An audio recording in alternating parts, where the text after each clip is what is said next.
Alright everyone, hope you're keeping safe out there. Today I thought I'd take a look at another Transformers figure. In this case, it's the Transformers Generation Select Rotorstorm. Let's get down to it, shall we?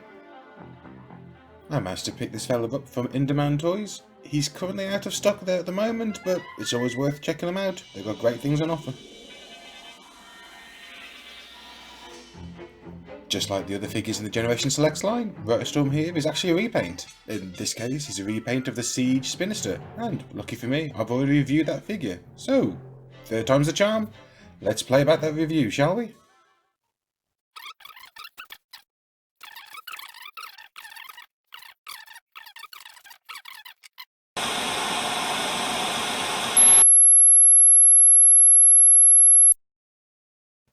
Oh, come on, look, did you see how well the other two videos did when I did this exact same crap? I mean, that's been my most viewed videos on my channel. You know, people like this. No, I don't think it's anything to do with the quality of reviews. I think it's just this one gag. What else could it be? Alright, fine. I'll do a proper review.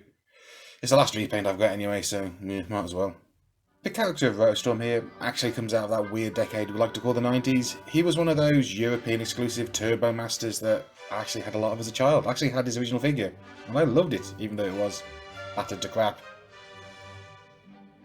And I've just got to say, that 90s line was amazing. I mean, it was a line that gave us Thunderclash. Just think about that. Mr. Charisma himself. And the toys were brilliant. I had most of them. Actually, I think I had all of them. Maybe actually, I might actually had all of them. They were that good.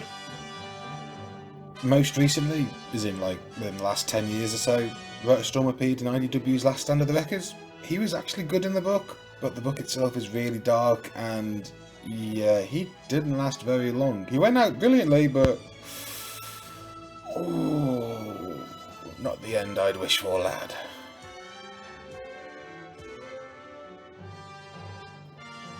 As I said, Rotorstorm is basically a repaint of Spinster, which is great because I love Spinster. Spinster is a great figure. In fact, I think he might have been my first review. Anyway, he carries over all the great articulation, sculpting, and just awesomeness. Obviously repainted in that wonderful 90s colour scheme.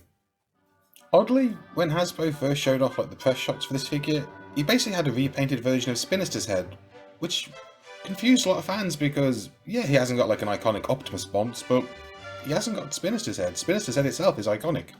Luckily, they changed it over when they actually made the toy. Rotorstorm obviously comes with all the same weapons that came with Spinster, the two double weapons, which they work as stand-ins for Spinster's double target master partners, but I don't know. You see, Rotorstorm sort of semi-iconically had two large turbine cannons. I kind of get the feeling that's what he's missing. He looks good with these weapons, and these weapons work, but they're not really what I wanted with him. And of course the weapons he come with are blast effect part compatible, and they actually do look good with blast effect parts in them, but I don't know. I might be swayed. I'd still like the large cannons, but I can live with these, considering how good they look with actual effects attached to them.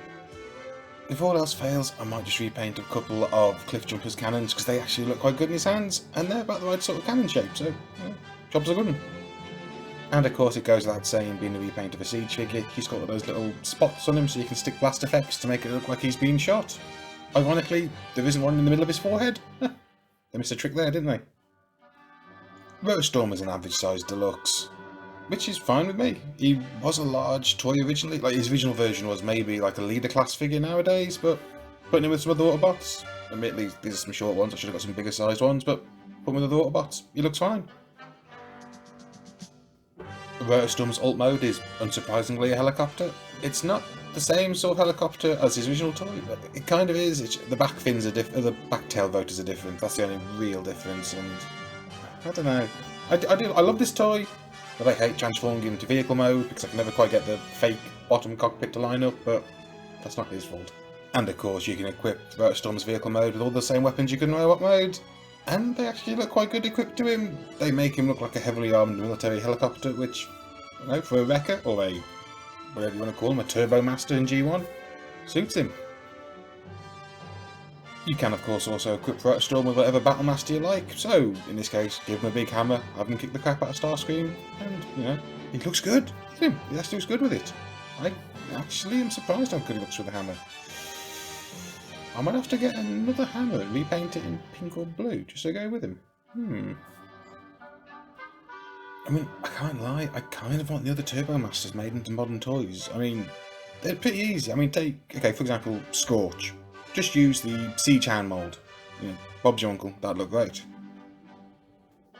For Flash, you know, well, assuming they can use the name Flash. For Flash, you could use the Earthrise Blue Streak mould.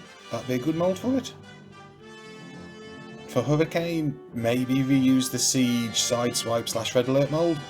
Yeah, that could work. For Boss, maybe slap his colours onto the upcoming Earthrise Runabout, Runamuck, that mould. It might work. It might look great. Actually, yeah, probably would actually look great. And of course, just any excuse just to get a modern, updated Thunderclash. I'd even take him on Siege Galaxy Upgrade Optimus Prime. I'd stick his colours on that mould. I'd buy it. I'd buy 2. I'd buy 3. I'd buy as many as I need to say I'd buy for Hasbro to make it. And as for the Decepticons, I don't know. Come, I've done enough work here, Hasbro. Do something for yourself for a change. Okay, so anyway, back to the review. Do I recommend him? Yeah, obviously. If you can get Rotorstorm, get him. He's this wonderful figure. The colours look great, he's eye-catching, he looks great on the shelves. He's amazing, he's amazing. Well, that's it. As always, folks, stay safe, stay sane, and I'll see you next time. Ta-da!